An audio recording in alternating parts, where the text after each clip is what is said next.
إذ قال يوسف لأبيه يا أبت إني رأيت أحد عشر كوكبا والشمس والقمر.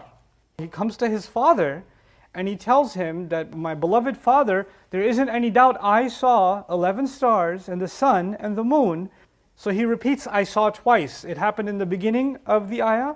Inni ra'aytu, and as a matter of fact, ana is twice for those of you who know Arabic. I saw them for sure.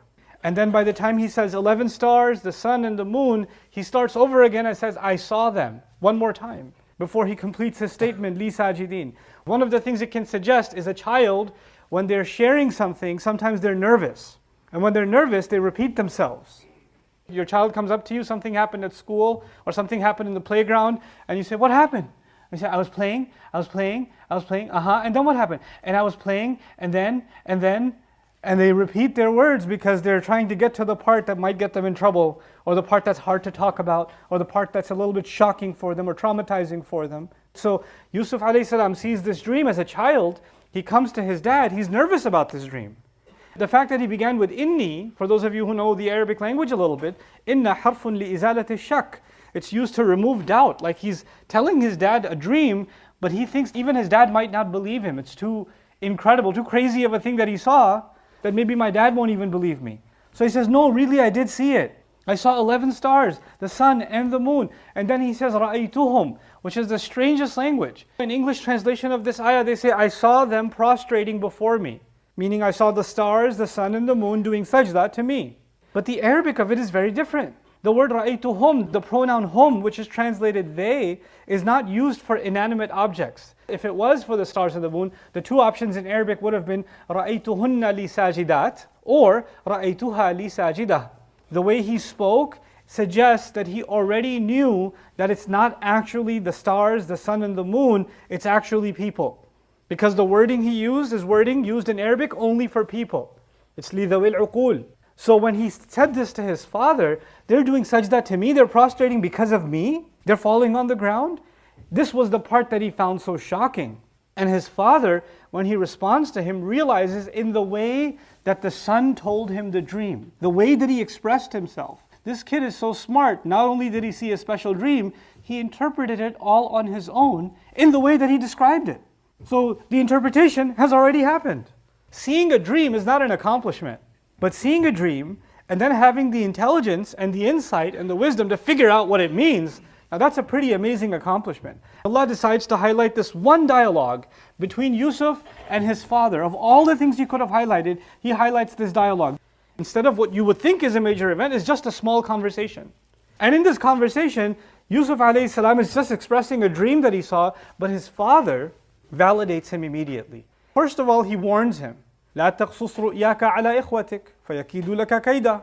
Don't tell this dream that you saw of yours to your brothers. Yusuf alayhi salam already knows, Yaqub alayhi salam already knows, this has something to do with your brothers. Don't tell your brothers. I know they're part of this dream. You already know that too. Don't talk about this to your brothers.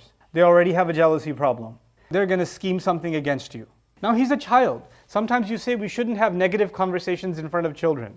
We should shield them, protect them. But sometimes it's in their best interest to know who's good for them and who's not good for them, which uncle to stay away from, which brother to stay away from sometimes. Not every family situation is ideal. And sometimes parents don't want to hear. Sometimes children come and say, my brother did this, or my sister did this, or this one did this, or this one. And he said, I don't want to hear it.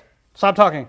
I don't want to deal with anything. You know, a friend of mine used to say back, he was from Algeria, they have joint family system. So they've got the guy living there, his wife is living there, their kids are living there, his brother's living there, his wife and their kids. There's like 30 kids in the house, and there's like 4 or 5 different couples, and they're all fighting, and all kinds of drama is happening all day in the house. But then the grandfather walks home, and everybody's happy all of a sudden. All the problems are gone, because the grandfather had a policy, if anybody has any fight, I'm going to line all of you up and slap all of you. The fathers, the mothers, the children, everybody's going to get slapped. The idea being sometimes we don't want to hear it, or we don't want to deal with a conflict that actually exists. Sometimes there are members of our family that have a problem, that have an anger problem, that have a jealousy problem, that have a verbal abuse problem. Sometimes they have a physical abuse problem. Sometimes they have a scheming and lying problem. People have problems. And who knows family better than family? And so if you have to look out for someone, sometimes you even have to look out for your own sibling. It happens. And this father has the sense to know, listen, you need to look out for your brothers. Don't be naive. You're young, they're older. But don't talk about these kinds of things with them. لا تقصص رؤياك على إخوتك. They might hurt you in some way. And it's not their fault entirely. إن الشيطان للإنسان عدو مبين. The devil is a pretty big enemy, pretty open enemy for human beings. The devil's not just there between you and some stranger. The devil wants to destroy family relationships. He wants to create animosity between brother and brother, brother and sister, father and son, mother and daughter, mother and son, etc. These family relationships is where the shaitan is active. That's what he wants to destroy first.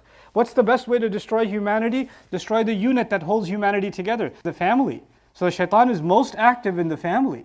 He's most active between parents and kids. He's most active between husband and wife or siblings.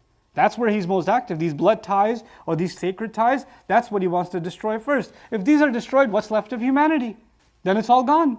The protection that family brings is gone. So he's successful in his scheme. First thing that Yaqub tells his son is what to be careful about. And that's again something we learn about us and our children. We have to warn our kids about things they should be careful about. And we should also be warning our kids about people in our own family sometimes that may be toxic. That's important.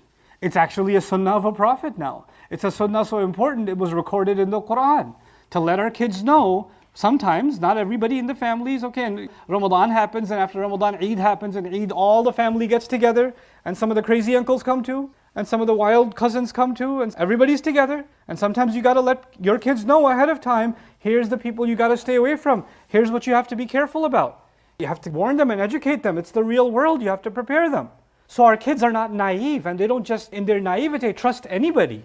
Because anybody can harm them. And if this surah in the beginning teaches us anything, is that family is not necessarily a safe place. Don't be naive. That's something even the Quran is telling us in very explicit terms.